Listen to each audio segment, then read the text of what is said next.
Hey everyone and welcome to Storytime. My name is Jake and today we are going to be looking at the subreddit r/maliciouscompliance. So sit back, relax and enjoy some satisfying stories.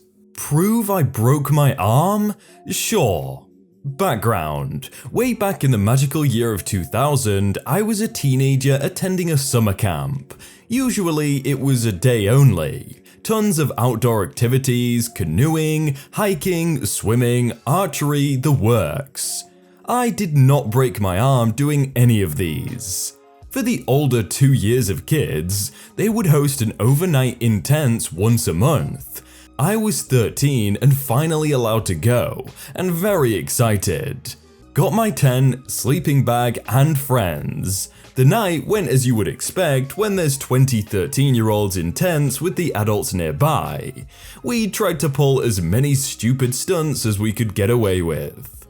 I got dared to stand on a picnic table and dance. 13-year-olds aren't very creative. So I got up there and did, in the dark while it was raining. I did not break my arm dancing on a wet table in near darkness. When we'd all had a good laugh, I went to step down, using the bench, and missed. My leg plunged down in the gap between the bench and the table. I went down and forward, hit the bench on my way, pivoted around it really fast, and landed on my outstretched hands. There was an audible snap. My left forearm, bearing my full weight and sudden deceleration, snapped in half.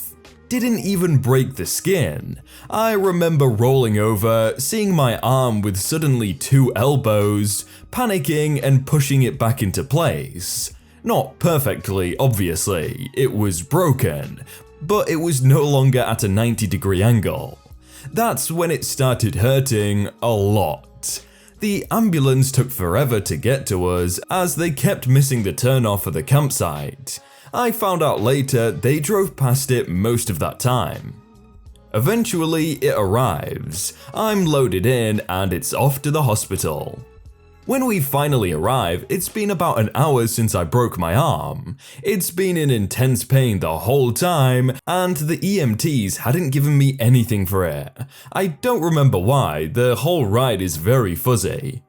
Here's where the malicious compliance comes in. I get brought into the main desk/triage area. This hag of a woman with permanent resting witch face starts asking me questions while the EMTs are standing by with me after telling her what they knew. It's a bit fuzzy, but the gist was this. So, what happened?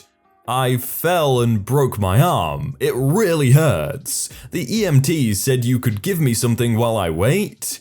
Nurse rolls her eyes and makes a tut-tut noise. We have to get your arm x-rayed first to make sure it's really broken. We can't give you anything until we're sure. Now go take a seat.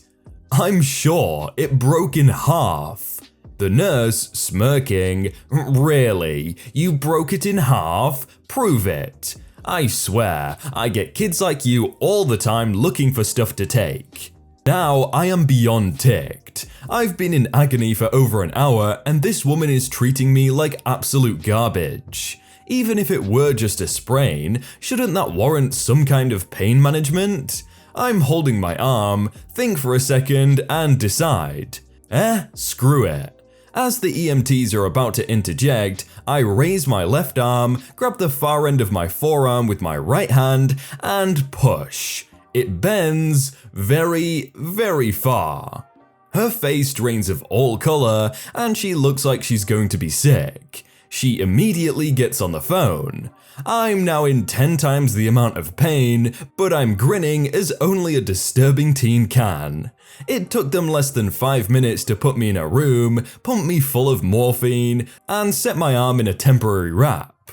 They then x-rayed me and scheduled the surgery. I had a plate and 5 screws put in, along with a full cast that I kept on for about 6 weeks. They took the plate and pins out 6 months later. It was very painful and annoying, but other than a gnarly scar on my arm, it's totally fine. Thinking back on it 20 years later, still worth it. They actually put pictures of the scar. It's not like gross or anything, but I'll put them in the description if you want to see them.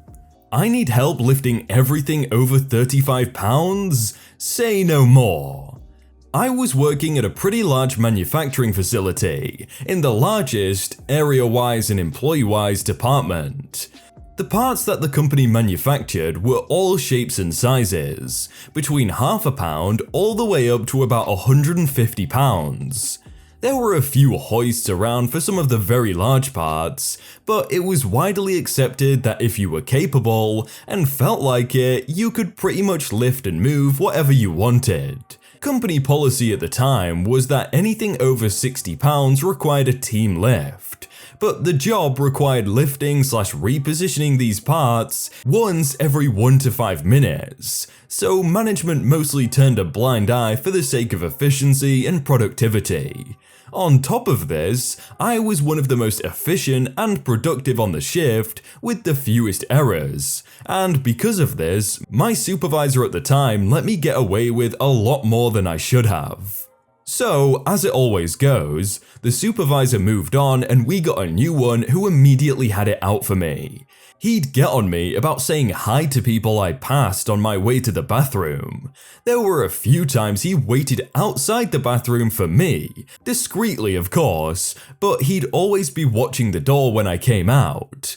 This went on for about a month, until I had to take some time off for health reasons, and apparently lost a lot of weight in the time I was gone. He commented on it and decided that I would have to team lift anything above 35 pounds, because I looked too weak. Yes, he said that, and yes, I was the only one this rule applied to. At first, I decided, screw that, no one else has this rule, I just won't do it. Well, he threatened to write me up. So, I did what any working class American would do when a problem arises with a supervisor. I went to HR. "He's just looking out for your safety," about sums up what they said. If any of you are still reading, this is the part you came for. I decided I'd do just what he asked. I worked exclusively with parts larger than 35 pounds. I started asking anyone and everyone to help me lift the parts.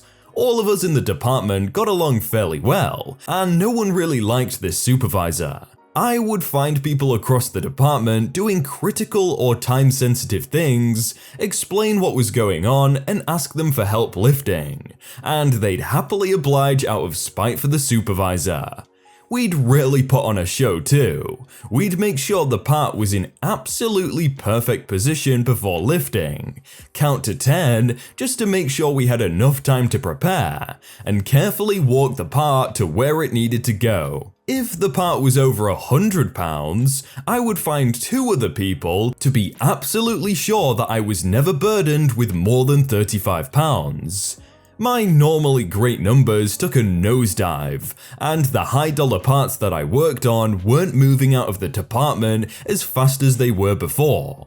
This caught the interest of the supervisor's boss, and we all sat down and had a meeting, which ended in the supervisor just about begging me to return to work as I had previously before the rule, and his boss telling him to find something better to do with his time, unless he wanted to take on my job as well as his own.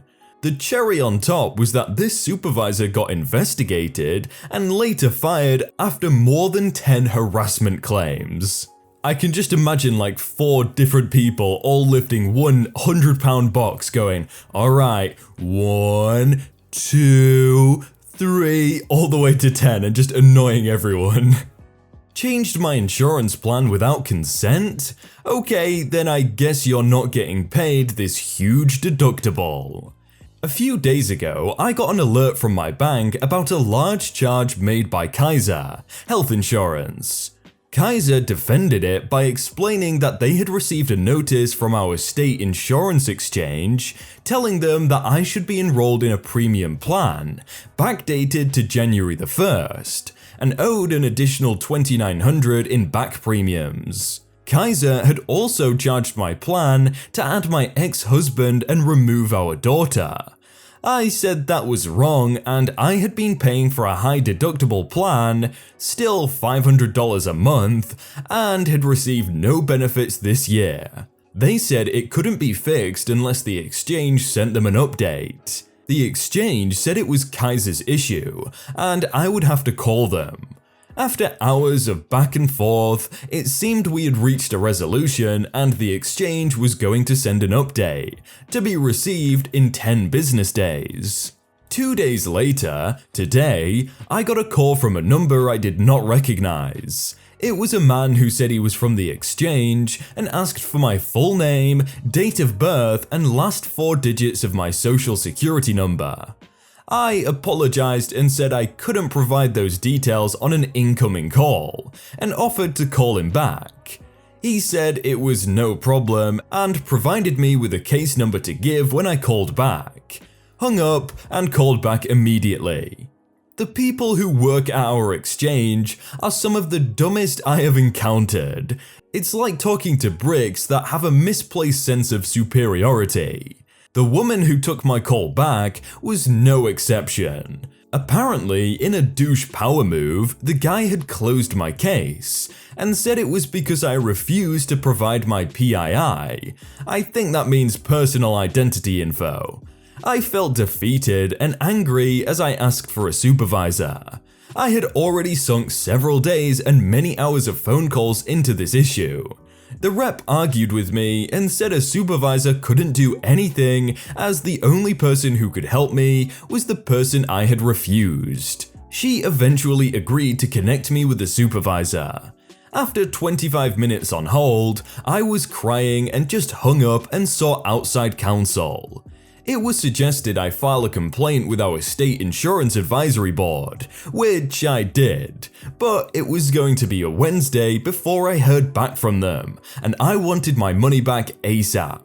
Here is where my malicious compliance kicks in. I called Kaiser back and explained that since my ex had been added to my plan and we were upgraded to premium, would they please review the $8,000 bill he owed for a recent cancer surgery, not covered due to his high deductible. Suddenly, they found a file from the exchange and I was back on the bronze plan. My ex had been removed and my premiums had been credited back. I wish I had thought of this 4 days ago. It would have saved me a ton of time and stress. I couldn't even imagine paying that much for health insurance. That's just an insane amount. You only accept cash or company check? Okay. Exposition. I'm an insurance adjuster. There's an area in the territory I cover for my company that has a lot of gated communities. These communities require guests to purchase a pass to enter. Most of them require commercial business to purchase a more expensive pass, either daily or yearly. A homeowner in the community can call the security office and have a pass issued for their own guests though. I go in this area fairly frequently. Mind you, I'm not coming in to spend the day installing cabinetry. I may be in the neighborhood for 45 minutes to inspect the homeowner's damages, so I can get the money for covered repairs. Most communities either have an estimator option because they know this, or they just let me use the homeowner's guest pass that's been called in. The malicious compliance. A few days ago, I went into a community I hadn't been to in a few years. I always ask homeowners to call in a pass for me with their security office. If I have to buy a pass, it's another charge on their policy, etc. Well, I get to the security office and ask for my pass, and the gatekeeper notices my company logo on my polo. Are you here for commercial purpose? I'm an insurance adjuster. The homeowner's tub is leaking and I need to inspect so I can provide coverage. Commercial passes are $10. The homeowner can't call you in a pass if you're coming in for a commercial business. I'm not making money off the guy, and I'm going to be here for 35 minutes tops. And this fee is going to go right back to the homeowner. $10. Fine, here's my company credit card. We only accept cash or check. You don't have a card reader. It's 2019, I don't carry cash or checks. Well, there's a bank right around the corner. So that's where I knew it was time to maliciously comply. There was just an arrogance with that last comment. I've had to go get cash before, and while it's an inconvenience, I know it's not the front person's fault. They didn't make the policy, but this person got under my skin. Okay, I'll be back. I go to the bank's ATM and withdraw a quick $20. Then I park, go to the teller and get $10 in pennies. I go back to the pass office. Okay, I need the pass now. $10. Slam. Here you go. Then his soulless eyes made me feel a little remorse, because I knew it wasn't his policy, he's just the messenger.